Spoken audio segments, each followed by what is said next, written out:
नमस्कार दोस्तों, जय हिंद, वंदे मातरम। सभी प्यारे मित्रों का वेलकम, अभिनंदन है। शिक्षक भर्ती के चैनल में एक बार फिर से रूबरू होने का मौका मिल रहा है, आप लोगों को प्यार से, आप लोगों की स्नेह से, आप लोगों की सपोर्ट की वजह से।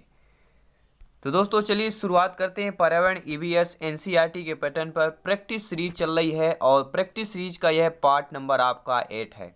आपके सिलेबस, आपके एग्जाम पैटर्न पर जो पहले एग्जाम पर पूछे गए प्रश्नों को, सारे प्रश्नों को कलेक्ट करके एक साथ आपको ये सीरीज चलाई जा रही है और सीरीज नंबर ये 8 है। इसके पहले अगर आप लोग देखना चाहते हैं तो प्लेलिस्ट में आपको मिल जाएगा, पर्यावरण सीरीज की मिल जाएगी, प्रैक्टिस सेट की। तो वहाँ पर आप लोग ज्वाइन होकर सारी क्लासेज फ्री ऑफ कॉस्ट दे सकते हैं। साथ ही साथ दोस्तों फ्री में आपको नोट्स पीडीएफ फाइल भी प्राप्त हो जाएगा। वीडियो के एंड में हम आपको बता देंगे कहाँ से आपको प्राप्त होगा। तो चलिए क्लास को कंटिन्यू करते हैं। पहला प्रश्न आपके स्क्रीन पर है, कौन सी प्राकृतिक आपदा नहीं है? यह एग्जाम में आपके टीटी एग्जाम में शिक्षक भर्ती में पूछा गया प्रश्न है। भूकंप हो गया, शॉर्ट सर्किट से लगी आग, सुनामी, चक्रवात। देखिए दोस्तों, प्राकृतिक आपदाएं वे कहलाती हैं जैसे भूकंप, सुनामी, चक्रवात, जो मानव का कोई हाथ नहीं होता। लेकिन शॉर्ट सर्किट से लगी आग, ये जो कैसी कहलाएगी, ये दोस्तों प्राकृतिक आपदा की नहीं कहला जाएगी। प्राकृतिक असंतुलन के कारण घटित घटनाओं को प्राकृतिक आपदा कहा जाता है। भूकंप, सुनामी, चक्रवात और शॉर्ट सर्किट से लगी आग ये मानव जनित आपदा में आ जाएगी।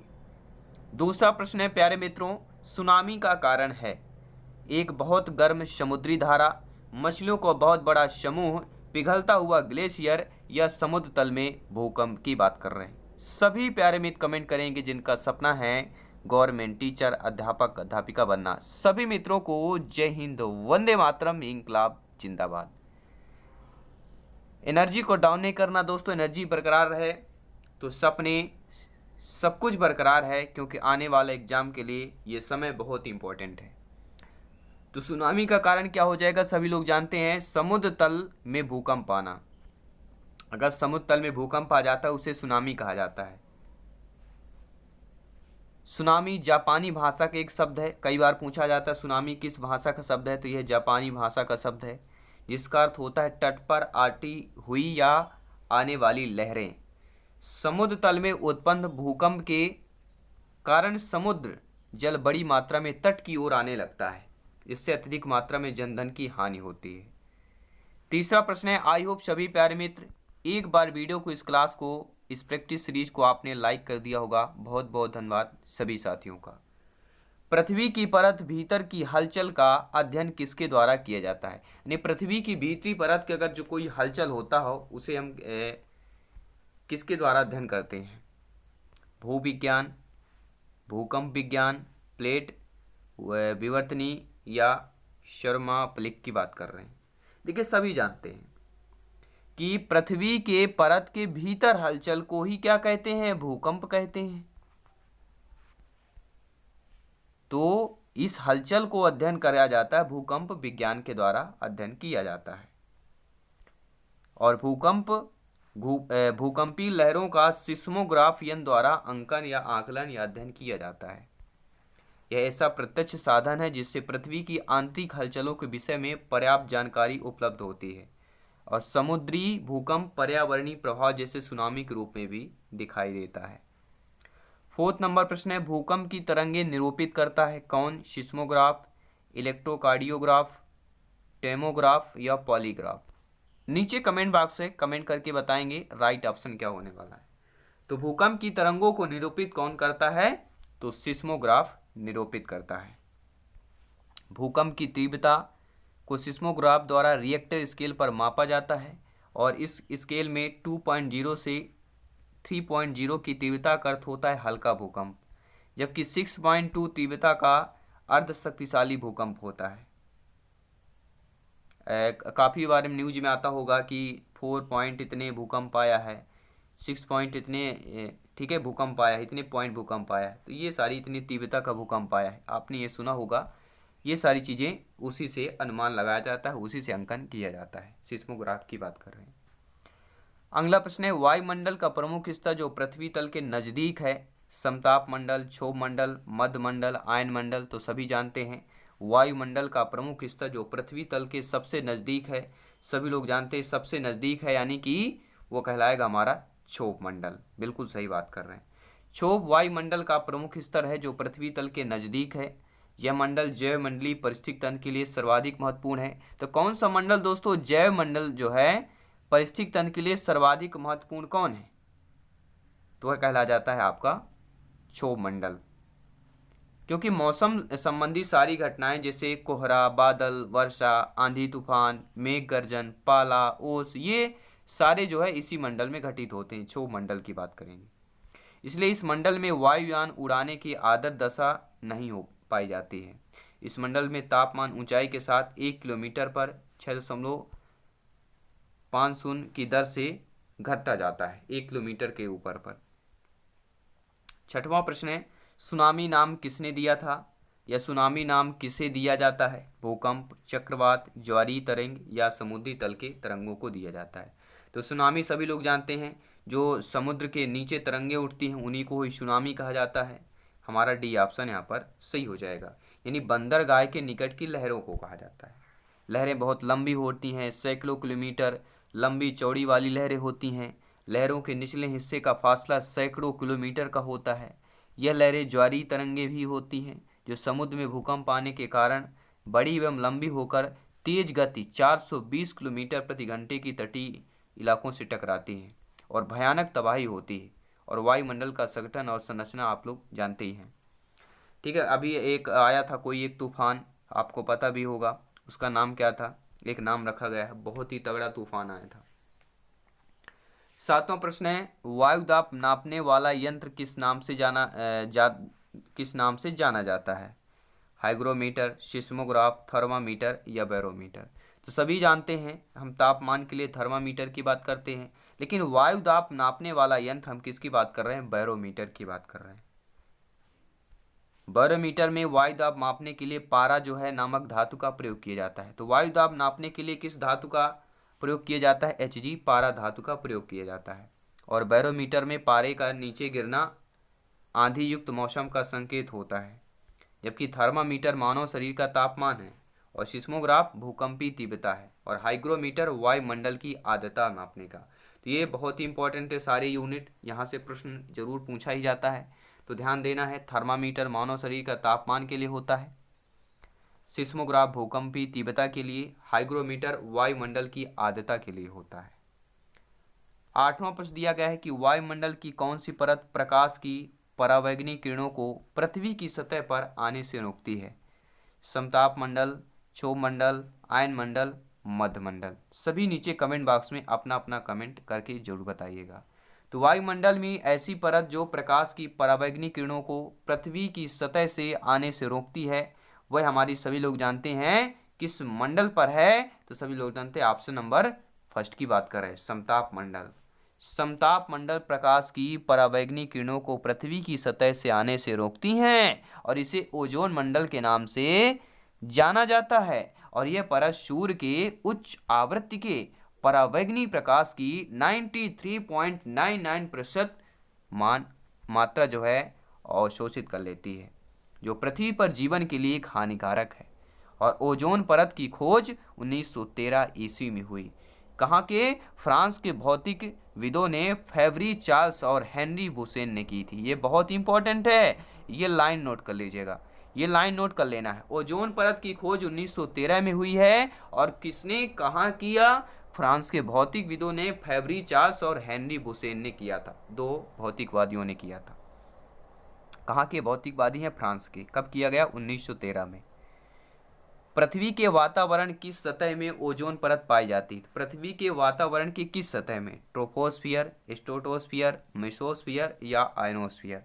तो सभी लोग जानते हैं पृथ्वी के वातावरण में जो ओजोन परत पाई जाती है, अगर इंग्लिश में दिया गया तो हम कंफ्यूज हो जाते हैं, लेकिन हमें कंफ्यूज नहीं होना है। हम स्ट्रेटोस्फियर अर्थात हम ओजोन परत की बात कर रहे हैं। समताप मंडल, स्ट्रेटोस्फियर को समताप मंडल कहते हैं। और ओजोन परत जो होता है समताप मंडल के निचले हिस्से का होता है। और ये परत जो होता है सूर्य से आने वाली जो हानिकारक परावैंगनी किरणों को रोकता है। 10वां प्रश्न है आप लोगों की स्क्रीन पर है, वायुमंडल में 99% भाग किन दो गैसों का विस्तार है?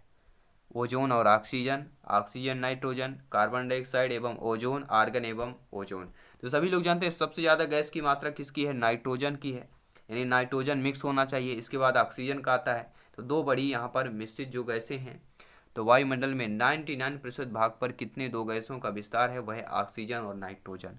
नाइट्रोजन का लगभग 88 और 21 के आसपास ऑक्सीजन है, तो हो जाता है हमारा 99%। अब बात कर लेते हैं अगले प्रश्न की। वायुमंडल में नाइट्रोजन गैस की प्रतिशत मात्रा है, तो अभी हमने कितने 78, यानी लगभग 78.09, जो आपका बी ऑप्शन दिया हुआ है सही हो जाएगा। ठीक है, नाइट्रोजन 78.09 और ऑक्सीजन की मात्रा 21% है। 12वां प्रश्न है, अधिकतर पेड़ पौधे पाए जाते हैं स्थल मंडल, जल मंडल, वायुमंडल, प्रकाश मंडल। देखिए सभी जानते हैं प्रकाश मंडल और वायुमंडल इन दोनों में तो पेड़ नहीं पौधे नहीं होते हैं, स्थल मंडल और जल मंडल में होते हैं। जल में भी जलीय पौधे भी होते हैं। तो अधिकतर यहाँ पे पूछा गया, तो अधिकतर पेड़ पौधे स्थल मंडल में पाए जाते हैं, पहला ऑप्शन सही हो जाएगा। क्योंकि स्थल मंडल पर वे सभी तत्व आसानी से पेड़ पौधों को प्राप्त किए जा सकते हैं जो उनके वृद्धि और विकास के लिए आवश्यक होते हैं। अगला प्रश्न है, वायुमंडल की सबसे निचली परत जो क्या कहलाती है? जिससे मनुष्य का सबसे निचला हिस्सा हमारा क्या है? पैर का तलवा कहलाता है। उसी प्रकार वायुमंडल की सबसे निचली परत जो होती है क्षोभ मंडल, समताप मंडल, आयन मंडल, ओजोन मंडल कौन सा कहलाता है? तो सभी लोग जानते हैं सबसे निचली परत क्षोभ मंडल की बात करेंगे। ये ध्रुवों पर 8 किलोमीटर विषुवत रेखा, भूमध्य रेखा और 18 किलोमीटर की ऊंचाई तक यह पाई जाती है। यह मंडल जैवमंडलीय पारिस्थितिक तंत्र के लिए सर्वाधिक महत्वपूर्ण है, क्योंकि मौसम संबंधी सारी घटनाएं यहाँ पर होती हैं। इस मंडल में वायुयान उड़ाने की आदर्श दशा नहीं होती है, और इस मंडल में तापमान ऊंचाई 1 किलोमीटर से के ऊपर है 6.5 डिग्री सेल्सियस की दर से घटता जाता है। अगला प्रश्न है, हवा का एक तीव्र भंवर जो समताप मंडल में बनता है और अंटार्कटिका के ऊपर छाया रहता है उसे क्या कहा जाता है? ध्रुवीय समतापी मंडलीय बादल, ध्रुवीय बवंडर एवं अभी दोनों, या इनमें से कोई नहीं। 4 बेहतरीन लाजवाब ऑप्शन दिए गए हैं। तो ये एक हवा का तीव्र भंवर जो समताप मंडल में बनता है और अंटार्कटिका के ऊपर छाया रहता है, यानी तीव्र भंवर। भंवर मतलब होता है भंवरा, यानी घूमते रहना। तो बवंडर ही ऐसा कार्य करता है, बवंडर घूमता रहता है। ठीक है, अर्थात हम बी ऑप्शन की बात करेंगे। क्वेश्चन में ही आंसर दिया रहता है, कुछ क्वेश्चन ऐसे होते हैं। ठीक है, समझने वाली बात होती है। जितना ज़्यादा प्रैक्टिस करेंगे, रिपीट करेंगे, उतना ही अच्छा आप लोगों के लिए होगा स्कोर प्राप्त करने के लिए। क्योंकि हमारा सपना है आउट ऑफ 150 में से 125 प्लस का स्कोर करना और सिलेक्शन पाना। साथ ही साथ इन्वायरमेंट में दोस्तों 30 में से 28 प्लस स्कोर लाना, क्योंकि 20-22 स्कोर तो सभी लाते हैं, आपको पता है। 20-22 30 ऑफ में 20-22 एबव सभी लोग लाते हैं। इससे एबव ही जाना है। ठीक है, मैक्सिमम ही जाना है, मिनिमम नहीं जाना है। 15वां प्रश्न है, पृथ्वी के वायुमंडल में निम्नलिखित में से किस गैस का प्रतिशत अन्य गैसों की तुलना में अधिक है? Carbon dioxide, neon, hydrogen, nitrogen. तो सभी जानते हैं वायुमंडल में इन गैसों का प्रतिशत अन्य गैसों की तुलना से अधिक है। तो सभी लोग जानते हैं कार्बन डाइऑक्साइड की तुलना में नियान, हाइड्रोजन और नाइट्रोजन, इन तीनों की सभी के अधिक है। ठीक है, नाइट्रोजन की, सॉरी, या तुलना अधिक की बात कर रहे हैं, इसलिए नाइट्रोजन होगा। नाइट्रोजन सबसे अधिक है इन सभी में से। ठीक है, लगभग देखिए वायुमंडल की ऊंचाई का आकलन समुद्र तल से लगभग आपको 10,000 किलोमीटर तक किया गया है, परंतु वायुमंडल का 99% भार जो है 32 किलोमीटर तक सीमित है। और वायुमंडल विभिन्न गैसों का प्रतिशत नाइट्रोजन जो है का दिया गया है आपको 78%, ऑक्सीजन का 21%, आर्गन का 0.93%, कार्बन डाइऑक्साइड का सभी लोग जानते हैं 0.03%। इसके अतिरिक्त आपके नियान, हीलियम, ओजोन, हाइड्रोजन, आर्गन, जल वाष्प भी मौजूद रहते हैं। 16वां प्रश्न है दोस्तों, स्क्रीन पर दिया गया है, बेहतरीन लाजवाब प्रश्न है, सिलेक्शन वाला प्रश्न है और आपके एग्जाम के जैसे संभावित प्रश्न है कि वायुमंडल का कौन सा भाग प्रकाश की परावैंगनी या यूवी किरणों को पृथ्वी की सतह से आने से रोकता है? समताप मंडल, क्षोभ मंडल, मध्य मंडल, आयन मंडल। तो वायुमंडल का ऐसा भाग जो प्रकाश की पराबैंगनी या यूवी किरणों को पृथ्वी की सतह से आने से रोकता है वह हमारा कहलाता है, सभी लोग जानते हैं, समताप मंडल। क्योंकि समताप मंडल में स्थित ओजोन परत सूर्य से आने वाली हानिकारक पराबैंगनी किरणों को पृथ्वी की सतह आने से रोकता है और इसीलिए यह परत जीवन का सुरक्षा कवच कहा जाता है। पराबैंगनी किरणों से जो उत्परिवर्तन होता है कैंसर तथा मोतियाबिंद जैसे रोग होते हैं और इन किरणों से हमारी रोग प्रतिरोधक जो क्षमता होती है वो आपका कुप्रभाव होता है, यानी कि नष्ट होता है, हमारा कम होता है। तो ओजोन परत को ना होने का हमारा स्वास्थ्य तथा भोजन स्रोत भी प्रभावित भी होता है। 17वां प्रश्न है, जलवायु और मौसम में होने वाले सभी परिवर्तन वायुमंडल के किस संस्तर में होते हैं? समताप मंडल, मध्य मंडल, ऊष्मा चायक या थर्मोस्फियर या क्षोभ मंडल की बात कर रहे हैं। तो जलवायु और मौसम में होने वाली सभी परिवर्तन हम पढ़ चुके हैं, क्षोभ मंडल की बात करेंगे, सबसे निचली परत की बात कर रहे हैं। 8 किलोमीटर से लेके 18 किलोमीटर तक की ऊंचाई तक पाया जाता है। बात करेंगे 18वें प्रश्न की। स्क्रीन पर आ चुका है प्रश्न कि पृथ्वी के वायुमंडल में निम्नलिखित में से किस गैस का प्रतिशत अन्य गैसों की तुलना में सबसे कम है? Carbon dioxide, argon, oxygen, nitrogen. तो पृथ्वी के वायुमंडल में किस गैस का प्रतिशत अन्य गैसों की तुलना में सबसे कम है? Argon, oxygen, nitrogen.